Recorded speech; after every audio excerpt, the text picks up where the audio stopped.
fiery horse with the speed of light, a cloud of dust, and a hearty hi-yo silver, the Lone Ranger.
With his faithful Indian companion Tonto, the masked rider of the plains led the fight for law and order in the early western United States.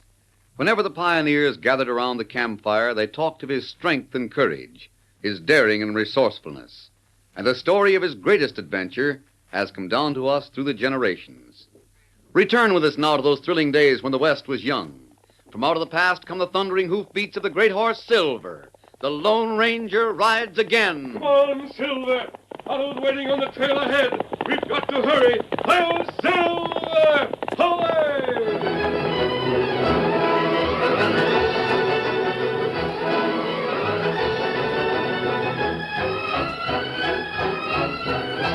St. Louis was a thriving city of contrasts, where the culture and civilization of the East hobnobbed with the adventurous pioneer types who had been or were about to be exposed to the dangers and hardships of the vast, unbroken, and frequently lawless settlements of the western states. St. Louis was an important western railroad terminus, where arriving trains had become too commonplace to arouse interest or demand attention. No one seemed to notice that several cars on one train that pulled in after dark were shunted to a siding and left there while the engine moved away. The cars were just outside the limits of the city. The people in the cars were quiet, speaking only in tense, hushed voices. Gentlemen, this meeting may determine the fate of the United States of America. I must impress one thing upon you. What is said or done in this railroad car is never to reach the ears of anyone outside. Hickok. Yes, sir? You're well known in St. Louis. Did you manage to get through the city without being recognized? Yes, sir. The man who asked me to come here said to keep it a secret. Cody, does anyone know you're here? No, sir. Before I tell you about the organized threat to the future and security of our country, I'll ask Mr. Calkins to call the roll. Very good, Mr. Secretary. One thing. Many of you frontier scouts don't know who I am. Let me explain so you'll fully realize the seriousness of this conference. I am the secretary to the President of the United States. When we're ready for him, the President himself will come from Washington. Now, let us have the roll call. Hickok. Here. Cody. Here. Stewart. Here. Foster. As the chairman called the roll, the soft light from oil lamps fell upon the faces of government officials, the stern faces of military leaders, and the weather-beaten faces of frontiersmen. The meeting brought these men together on the common ground of sincere love of their country and a grim determination to defend the country against all enemies. And Swift. Yes, sir. Thank you. I will now get to the subject as quickly as possible. We in Washington have information about a plot to overthrow that part of the government which applies to the states west of the Mississippi. A plot to form a new nation. A nation opposed to those principles upon which our country is founded. Behind this movement is greed and ambition. One man, unknown to all of us, who would make himself an emperor in a free land, threatens to destroy all things that you brave men have fought to save. Well, what's known about this emperor? About his plans? Well, very little. Most of what we believe is founded on suspicion and somewhat sketchy deduction. We have reason to believe that his plans are well along, and that he has built up a vast organization. Are any of the members known? No living members are known to us. We do, however, feel sure that some of them hold important posts in the government. There is no doubt that many have become influential in communities in the West. They seem to work from the inside, boring into the confidence of the people they plan to ruin. They are trying to gain control of scattered communities until they are ready to merge all these into a new nation or empire. Hang it, Mr. Secretary, they can't do it. I know what sort of men we've got in the West. Yes, Cody, but you reckon without consideration of the means those traitors employ. While they get control of the communities, other members of this legion spread poverty, famine, pestilence, and death. They destroy the faith of the people in the government. Of that, we have some proof. They teach hatred and intolerance. They arouse suspicion of public officials. They breed mistrust and spawn greed and false ambition.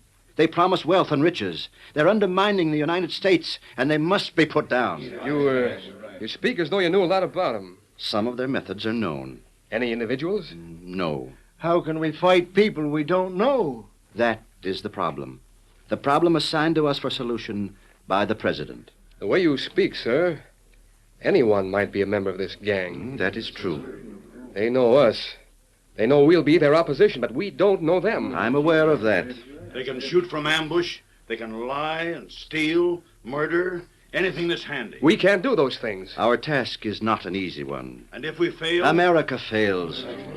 Gentlemen, we must not only suppress this outlaw legion, we must do it in a way that will go into history as an example for the future generations. A lesson to our children and their children. If we could only be as unknown to them as they are to us. That's it, Cody. If we could work in secret. Oh, how I'd like to meet some of those traitors face to face. You never will. Work in secret. How can that be done? Disguise ourselves? No good. Someone to help us. Someone to ferret out the members. The leaders. It'd have to be someone we could trust. Wait.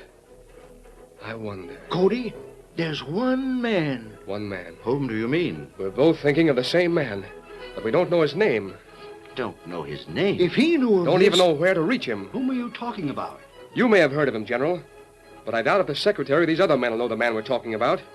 He's known as the Lone Ranger. Lone Ranger? Yeah, I've heard of him. What is his name, Cody? I don't know. I guess nobody knows his name. He's just called the Lone Ranger. Tell me about him, Hickok. Well, there isn't a man in the country who's handier with a rope or gun or who rides a finer horse. Why, he seems to turn up any place he can be of help, and he never waits around for rewards.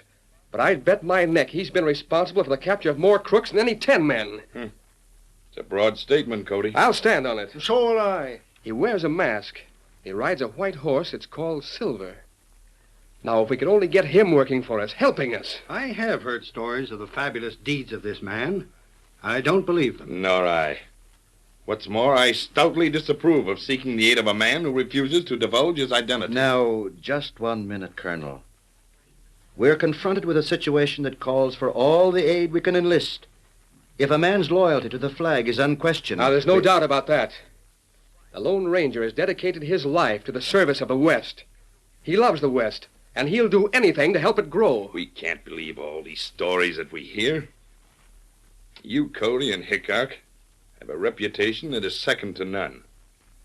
I feel that you, too, can do far more than any masked man. It wouldn't reflect credit on the Army if we seek out the help of a man who is masked. Confound it, sir, the Lone Ranger has a reason for wearing a mask. Do you know him personally, Cody? No, sir. But I'd sure like to locate him and ask him to help us. I object to Now, look anything. here. If you men are really anxious to put down this plot, you'll get help where you can without asking too many questions. Cody, Now, let's not discuss it further. I say let's discuss it. Let's put the matter before the president. If this man never takes rewards and apparently does no work, how does he live? He has to steal money. That's a lie, and I'd like to ram it down your throat. Gentlemen. Well, he has some sort of a silver mine hidden away someplace. That's where he gets his money. I still object to seeking help from this man. Colonel, perhaps if You'll pardon me, General, but I'm unmoved by any arguments. Then it's a good thing the decision doesn't rest with you. Gentlemen, I'll speak to the president. I'll tell him just what you've told me and ask his approval. Good. Tell the president this is not unanimous. I'll speak to him as soon as I return to Washington. Meanwhile, you might learn the location of this Lone Ranger. We'll have to find him. Everyone who rides the western trails will have to spread the word among those we know can be trusted. That's it, Cody. Count on my help. We'll pass the word to all the ranchers. They'll tell everyone we know that the Lone Ranger is needed. We'll ride day and night. We'll spread the word from here to the Rockies. From Montana to the Rio Grande.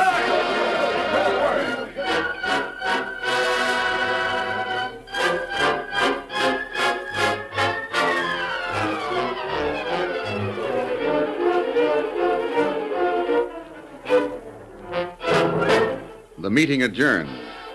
The men moved silently through the shadows to their horses, then secretly left the city. The people of St. Louis, not suspecting that some of the nation's most important men had met there, went on with their recreations and amusements.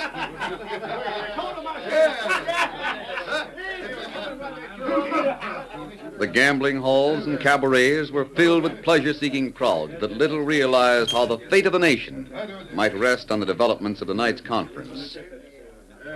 But over in one corner of the largest of the cafes, the talk was grim and ominous. One of the men who sat at the table spoke in a voice that was barely above a whisper. Before I say more, you must show me a mark of identification. Show me a sign. The man spoken to placed his forearm on the table and drew back the sleeve of his coat. A tattoo mark was revealed on the inside of his wrist. It was small and black, and in the form of an arrow. The Black Arrow. I'm satisfied. Are you suspected? No. I remain in good standing and attended the conference a short time ago. What if you're seen in here without your Army uniform? It would arouse no question. I would merely say that I thought it better not to wear the uniform in a place like this. I wouldn't want to reflect discredit on the uniform. From you, Colonel? That's funny. But wait before you laugh. Well? Those Westerners wanted to get the help of the Lone Ranger. They did? Well, they must not. I rejected the idea. Good. But he may be fighting us in spite of my objections. I argued as strongly as I could. But Cody and Hickok, I'm afraid, have the secretary won over. He's going to speak to the president while the Lone Ranger is sought for. That's bad. That's bad. We don't know the Lone Ranger. That's just the point. As long as we have our spies on the inside, we can learn of plans that are made to combat the Black Arrow. We'll know who is working against us. But this Lone Ranger, we don't know him. We must get him out of our way. It is important that we know of this, Colonel. Knowing of it, we'll give the necessary instructions to take care of the Lone Ranger. If the secretary convinces the president that the Lone Ranger should help, there is likely to be another conference here near St. Louis. Between whom? The president and the Lone Ranger. Good. We shall plan accordingly.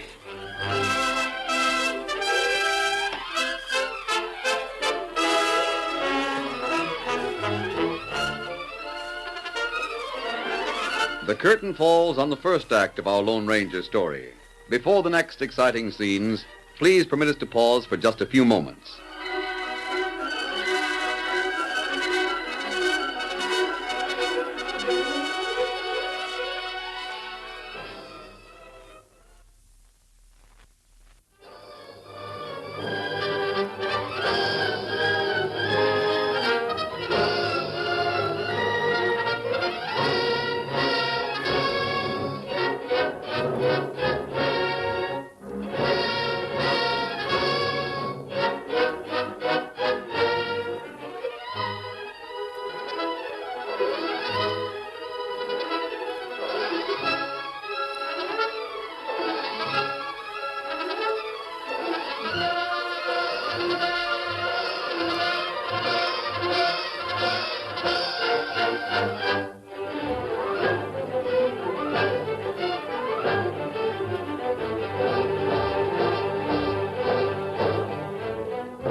Now to continue our story.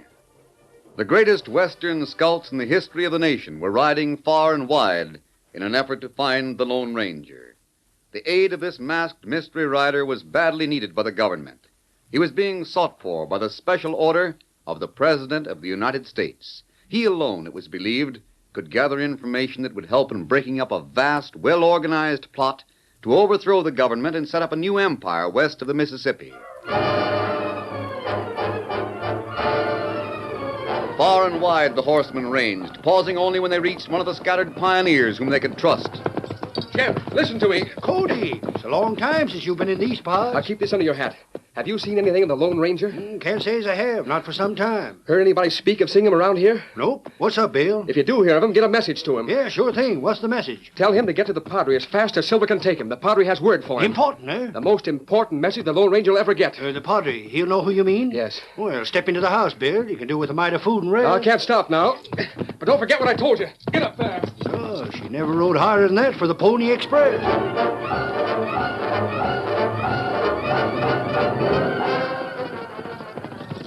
I'm looking for word about the Lone Ranger. Ain't heard anything about him around here for some time. And I got to keep her riding. Go on!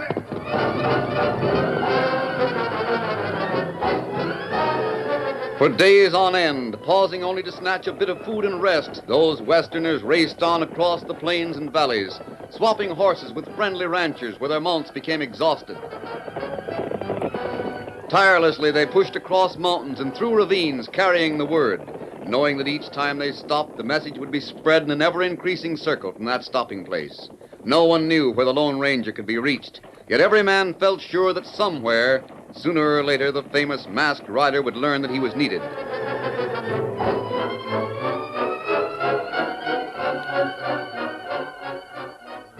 The Lone Ranger and his faithful Indian companion Tonto were camped in the woods not far from a small town. Tonto had gone into the town for a few supplies, while the Lone Ranger, taking advantage of a few days' rest, overhauled the saddle equipment and inspected the weapons. When Tonto heard that the Lone Ranger was needed so badly that an important message was waiting for him at a certain ranch, he leaped to the saddle. Get him up, Scout! At last, the message was on the way to the Lone Ranger. Tonto halted the paint horse at a small camp in the woods as a tall man leaped to his feet. What is it, Tonto? Message for you. Men in town may talk. Me fix your saddle. You get ready to ride. A message, Tonto? Who has the message? We ride long way. Me get message from ranch. Tonto tossed the saddle blanket, then the saddle across the broad back of the snow-white horse. Meanwhile, the Lone Ranger packed the saddlebags, adjusted his mask, and examined his guns. He gave a final tug on the cinch. There. Now we're ready, Tonto. You go to Bar J Ranch. Bar J? You not wait for Tonto. You go fast. Message plenty important. Very well, Tonto. Hail, Silver! Away! The Lone Ranger knew the Bar J Ranch. He'd been there before and knew that anything that might be told him by Jeb Jackson could be relied upon. For many miles he raced until at last, streaked with dust, he reined up. Jeb, I was told you wanted to see me. I sure do. My sakes alive, but it must be powerful important. It was Bill Cody that was looking for you. Bill Cody? Where is he? Well, reckon he's still out somewhere, spreading the word that you're wanted. Did he leave a message for me, Jeb? Yeah, he did. He said that you was to make quick time and get to the Padre as fast as that white-legged horse could take you. The Padre? Says you know what he meant. I do know. Thanks, Jeb. Come on, Silver. Once more the Lone Ranger rode, pausing only when it would risk the life of the stout-hearted Silver to go further without rest. The panhandle was behind him. He dashed on a northeast slant across the narrow western strip of Oklahoma, the Kansas border. One more short rest, and then an all-day ride toward Dodge City and its lawlessness. Halfway between the border and the city, the tired man and exhausted horse came to the little mission where the Padre waited. Ho, Silver! Steady, boy! You've come. I knew you would. Padre, I was far away when I received the message. You have information for me? My boy, I have a summons. It comes from the President. The President? He needs you. When I have seen you refreshed, I'll tell you the story. Then I will send a messenger to the city. A messenger? That new miracle of man's discovery, the electric telegraph, will take the President the message he is waiting so impatiently to hear.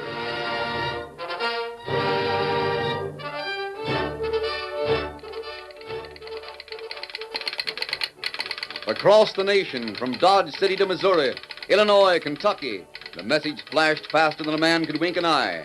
Into West Virginia and to the sister state, from Virginia into Maryland to the District of Columbia, Washington, the White House.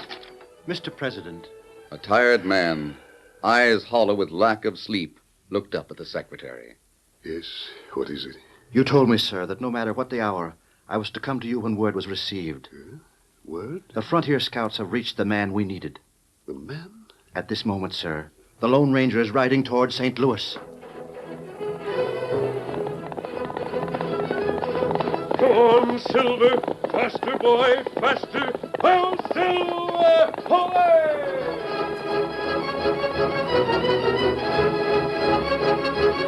While the Lone Ranger rode out of the west, with Tonto following fully half a day behind, a fast train roared from the east. The leader of the nation went to keep an appointment with a tireless man whose energies were devoted wholeheartedly to the service of the country he loved.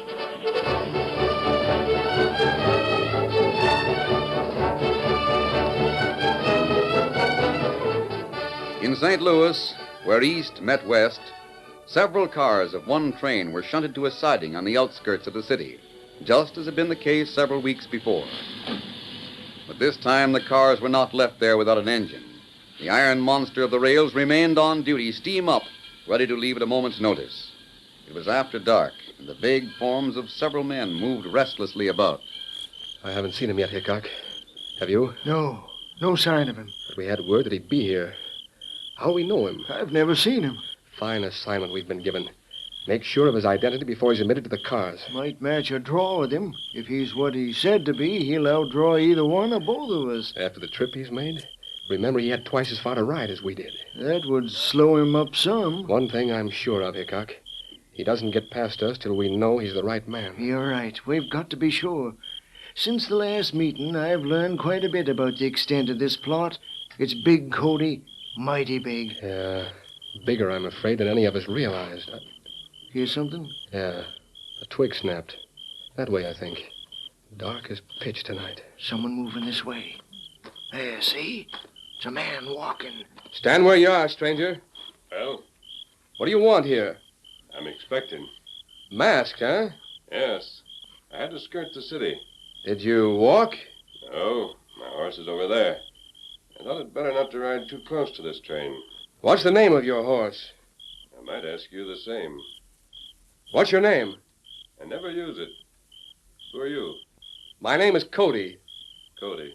Bill Cody. I've always hoped to meet you. You know Bill Hickok? I've heard of him. Wanted to know him, too. I've heard that there's only one man faster on the draw than I am, mister. I wonder if you're that man. I didn't think there was anyone who could outdraw Bill Hickok. There is. And if you're going to keep any appointment tonight, you'll have to demonstrate. Slap leather. He's got you, Bill. Well, Not one, but two guns on you, Bill. Put your guns away. Go on inside that there car. There's a man in there who's come a long way to meet you. Very well. I'll leave my guns with you, gentlemen. Hickok, the weeks that are coming are going to make history. You and me and the Lone Ranger. Please come in here. The president is ready to speak to you. You'd better take that mask off and leave it with me. I'd prefer to keep it where it is. But you... Now, this door? Yes, but...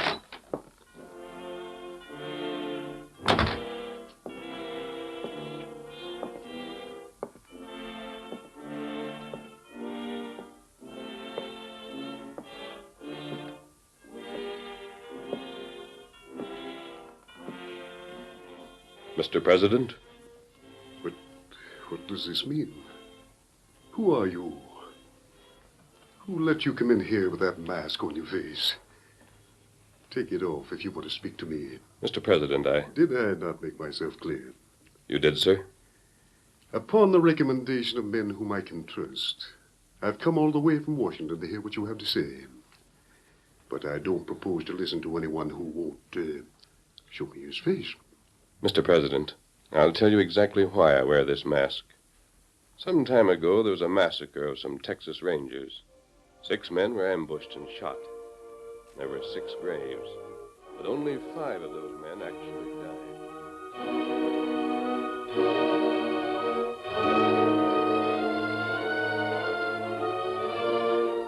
You see, sir, since then I've worn this mask. If my identity were known, my usefulness would be finished. I understand. Here, before you, I want to remove my mask. Thank you. There. You know, your face is just what I thought it would be. What I hoped it would be.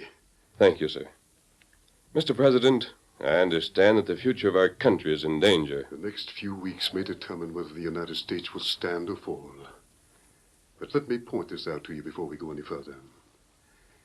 From the moment you leave here, your life will be in danger. You will have to work alone, without the aid of our soldiers. If you at any time find yourself in difficulty or danger, and you will have to fight your way out single-handedly. Do you understand that? Yes, Mr. President. Tonight, I'm not sure that the guards around this train can be trusted. Cody and Hickok, sir? They can be trusted. But there are others. And some of them might be members of the organization we must suppress. It is imperative that our enemies do not learn of the assignment I'm going to give you. I see. It is enough to me to know that you will take that assignment. Whatever it is, sir, you may depend upon whatever help I can give. Knowing you better from this conversation, I am confident of that. Tomorrow night, when only the most trustworthy men are on guard, I will give you instructions that, well, they would discourage all but the bravest men.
The story you have just heard is a copyrighted feature of the Lone Ranger Incorporated.